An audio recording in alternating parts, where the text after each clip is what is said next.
pushing for open tennis to begin in 1968. So that's exactly what happened, because we had a good weekend of tennis and I played right in the final. Unfortunately, I lost again.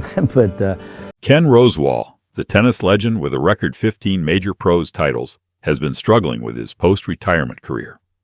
With challenges from all sides, it has become quite hard for the 81-year-old to live. What went wrong for one of the greatest of all time? Let's take a look. Ken Rosewall was born on the 2nd of November 1934 in Hurstville, Sydney, into a decent family where his father worked as a grocer. Just when Ken was 1 year old, his family moved to Rockdale, and his father bought 3 clay tennis courts, and that's where it all started. Ken started playing tennis from the mere age of 3 with a shortened racket, with consistent practice for years with his father, where he would work on one kind of shot for a whole week. Ken played his first tournament at the age of 9, but lost to the eventual winner. His first win came in the form of the Metropolitan Hardcourt Championship for under 14. In 1949, at the age of 14, Rosewall became the youngest player to win the Junior Australian Hardcourt Championship organized in Sydney. Ken Rosewall enjoyed pretty good careers in both amateur and professional tennis. Making his amateur debut in 1950, at the age of 15, Rosewall made his debut in the industry by winning the New South Wales Championship in 1951, reaching the quarterfinals of the U.S. Championship, and finally winning his first singles title at the age of 18 and the second title in 1955. Rosewall, along with his childhood colleague Lou Hode, also won all the Grand Slam men's doubles titles except for the French Championship because the former was absent. Due to their fantastic chemistry, Rosewall and Hode were also known as the Gold Dust Twins. In 1957, Rosewall finally made his debut in professional tennis by accepting Jack Kramer's, the well-known tennis player and promoter, offer. Kramer also wanted to sign Hode with Ken, but the former declined the proposition. Playing his first pro match against the then number 1 Pancho Gonzalez, Rosewall lost a tight game that stretched till the end. However, he took his revenge instantly by defeating Pancho in the next game with straight sets. Rosewall won his first big title as the Wembley Pro, beating Segura in a 5-set final. This win gave a huge boost to Ken's career and was even getting him an undercard position against Trabert for the 1958 World Championship. However, Ken declined the offer. Ken enjoyed an 11-year-long tennis career at the professional level, achieving great things and hitting record milestones. But when it comes to his post-retirement life, things are completely different. The first and probably the biggest challenge for Ken was obviously money. Back in the 1950s and 60s OS, athletes did not used to earn as much as they do right now. In fact, when it came to tennis, things were even worse. First of all, amateur players were not allowed to receive any part of the official prize money they won. Whenever they had to play in a tournament, they were only sponsored by travel, nothing else. And even if a player became a pro and was then eligible to collect prize money, the amount was so low that it didn't really matter. Rosewall, like many other players of his era, also faced this challenge. And to tackle it and sustain his lifestyle, he even ventured into different business endeavors, but didn't get much luck with them. In fact, once he invested in a sports center that couldn't generate as much revenue as everyone had expected. To keep the business afloat and cover the expenses, Rosewall had to take multiple loans, and this created a lot of problems for him, including the possibility of bankruptcy as well. But for Rosewall, money hasn't been the only issue. The tennis legend has also had his fair share of injuries and lack of motivation as well. You know, when a guy like Rosewall, who has been in the limelight for such a long period in his life, steps out from the field, remaining quiet becomes a challenge. A man like Rosewall, who continuously trained himself to be active and agile, found it very difficult to settle with the resting days. Not just that, the extraordinary training, constant practice, and such tireless plays inside the court also left some long-lasting effects on Rosewall's body. For instance, Rosewall suffered a major knee injury during 1955 that forced him to miss some very crucial matches of that year.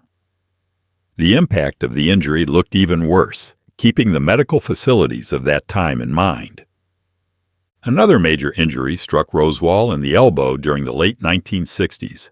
This was a severe injury that directly impacted Rosewall's famous backhand shot, which was a very crucial part of his overall playing style. And elbow injuries are considered very deadly among tennis players because they directly impact the grip strength and stroke execution of the players. Rosewall faced a lot of challenges due to this injury, and it even deteriorated his game at some level. Rosewall had another major shoulder injury during the early 70s as well. This injury mainly affected his service game and his overhead shots, making it easier for his opponents to score points against him. During the later periods of his professional career and post-retirement, Rosewall faced different sorts of problems that tested him at different moments of his life. However, the tennis legend kept fighting all his battles and has been able to maintain a respected image till now. And a huge part for Rosewall during this whole journey had been his wife, Wilma McIlver. Wilma was a former representative tennis player for Queensland Ken, married on the 6th of October 1956. The marriage was so largely celebrated that it was even described in the press as Brisbane's Society Wedding of the Year, with more than 2,000 people waiting outside the church and nearly 800 inside the cathedral, attending the marriage ceremony. The incident clearly gives you an idea of how famous and well-loved Ken was during that time. And it wasn't charity. He deserved it. Rose also had 2 sons with Wilma, with whom the couple moved to Queensland. Unfortunately, Rosewall's wife died in 2020 in Sydney. During his overall tennis career, Rosewall won a total of 147 singles titles. In his trophy cabinet, there are a record 15 pro major titles and 8 Grand Slams. And Ken wasn't just good with playing alone. He even knew how to cooperate with other players. For proof, Rosewall won 15 pro major titles in doubles and even 9 doubles Grand Slams as well. In 1963, Rosewall competed and won 3 pro majors in a single year and got the Pro Slam title, which is one of his biggest achievements so far. In 1960 as well, Rosewall won a total of 6 tournaments in 1 year. 2 of those were main tournaments, including the French Pro and the Wembley Pro. Rosewall's biggest rival on the ground was Pancho Gonzalez, who was considered the best at that time. For most of his life, Rosewall had to face losses against Gonzalez. However, in 1961, Rosewall defeated Gonzalez in the finals of the French Pro to lift up the trophy. Another player who competed very intensely with Rosewall was Laver, who mostly dominated Rosewall in most of their face-to-face meetings. Except for the first year and the last year they played against each other, Laver won most of the matches. However, an overall score between them is 89, 75 in favor of Laver. Last, but definitely not least, you can never leave Lou Hode behind while talking about Rosewall.